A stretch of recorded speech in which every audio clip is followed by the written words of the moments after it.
Hey guys, good morning. I guess this is Sunday now. It's past 12, and I just happened to be awake, and I saw the news on Reuters Wire that CEO Elon Musk has made a surprise visit to Beijing. I think this has just happened last couple hours ago, and apparently the topic is to gain access to the full self driving data that has been stored located in Shanghai since 2021. All of those data, according to the report, has not been shipped back, has stayed in Shanghai, has not shipped back to the United States. So, what I'm guessing is that Elon is making a pitch to the Chinese regulators to use that data to train the full self driving software, um, and especially for two reasons. One is he wants Tesla to offer full self driving software in China, but as some of you guys that may know, the traffic condition in China is very, very different than here in the States, because there's a lot more mopeds and bicycle than cars, and so the full self driving software probably will behave differently because just the traffic conditions is very different. So they have to gain all that data since 2021 and train their language model so that the full self driving software can act accordingly inside that market. Second point is that the Chinese competitor BYD, especially BYD, are planning to offer something similar. So since they are a domestic company, they probably have a leg up in utilizing those data. Plus, their price is very, very competitive. So if, right now, Tesla has the advantage in full self driving beta. I don't know how many years they're ahead, but if BYD can offer something comparable,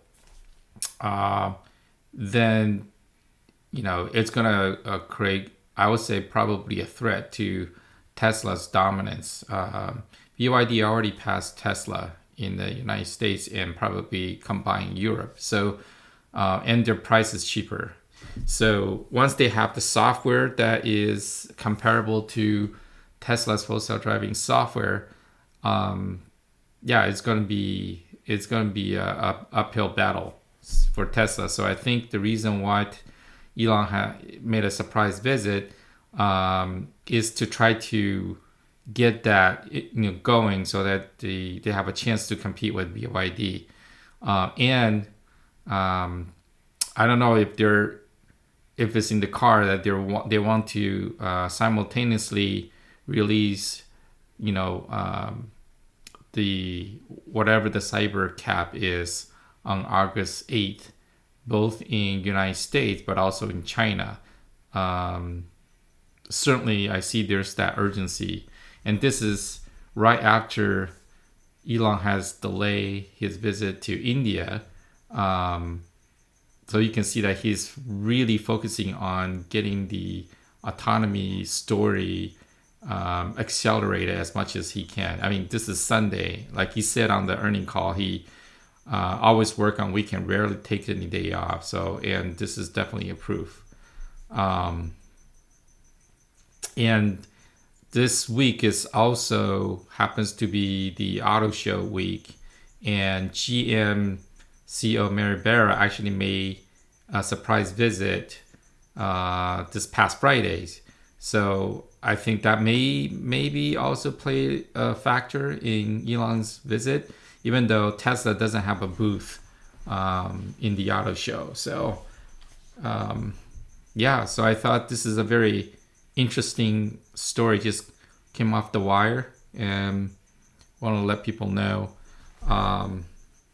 I mean, also I just want to talk just a little bit about, since the earnings call, how I feel about this whole thing.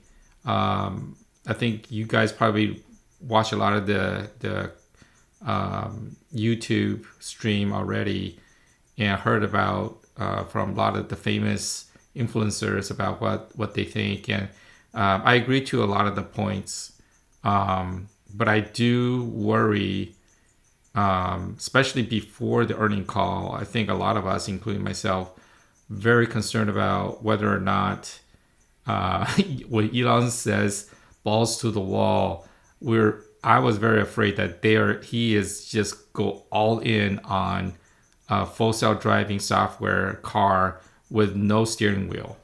And I think that will be a disaster. I just don't think, especially in the United States market, that the market is ready for that.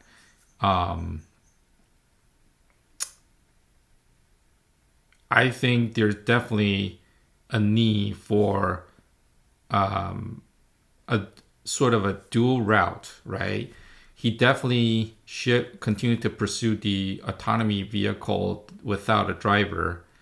However, I think there is definitely a pent-up demand for something subcompact that is truly a $25,000 car.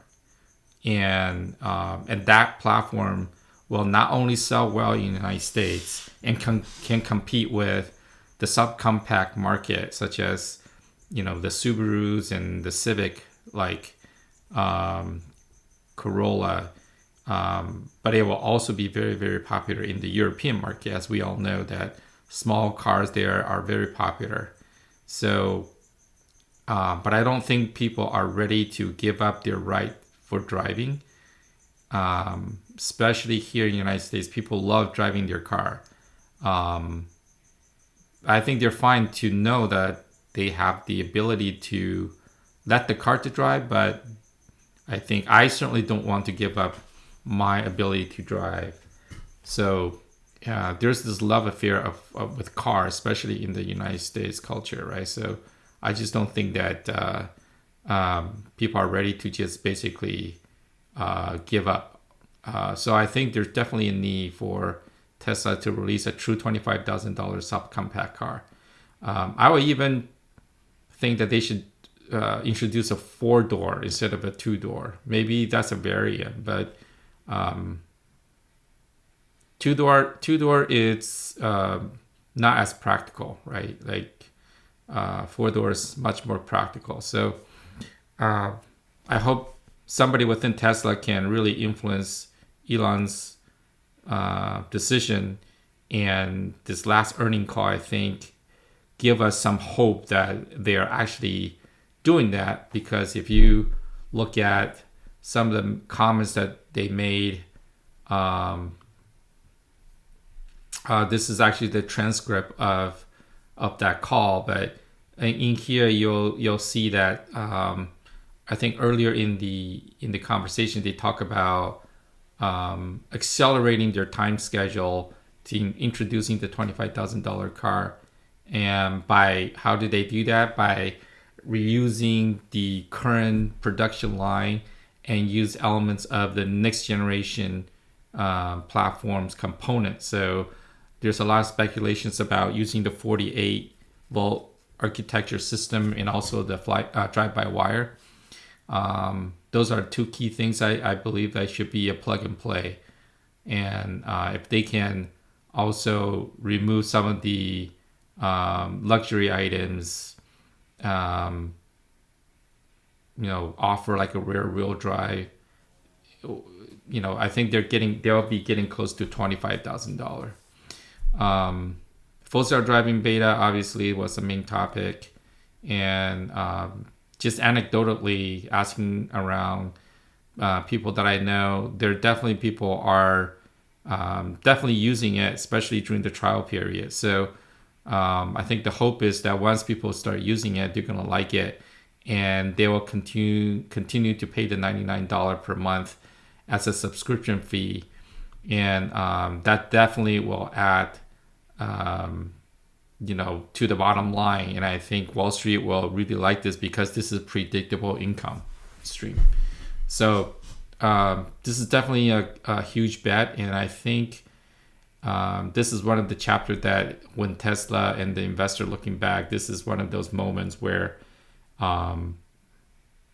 if they succeed, this will be another growth, beginning of a growth spur for Tesla. But if this does not pick up, there could be some consequences. So, the market for EV seems to be cooling down, at least temporarily. So they have to do something to continue the growth. So I think that this is definitely a very smart way to do that. So yeah, I'm not going to repeat a lot of stuff that has already been talked about on the internet, but I'm still bullish. I haven't sold any of my share. I am definitely a long-term investor for Tesla. Pray to God that Elon Musk stays healthy and continue to push Tesla forward. Can't wait to see the Optimus bot start working in the factory. I know it's probably going to take away some of the jobs. But that's one of the key way I think they can lower the cost for the vehicle. And when they scale up, their margin will continue to improve, along with other car models that come in. They haven't introduced the van yet. I think at some point they will. So I still think there's a lot of growth potential for Tesla. It's definitely not the end of their story. Wall Street still think the Elon's company, Tesla, is a car company rather than the AI company. And I don't really blame them because they really just look at the bottom line, right? Where is the money coming from? Right now, majority of the money coming into Tesla is from the car industry. So Elon can talk about AI and robot all day long, but until that really make a difference in their bottom line, Wall Street's not going to change their mind, and that's fine. So it just takes time. So, wish you all have a great Sunday, and I'll talk to you guys later. Peace out.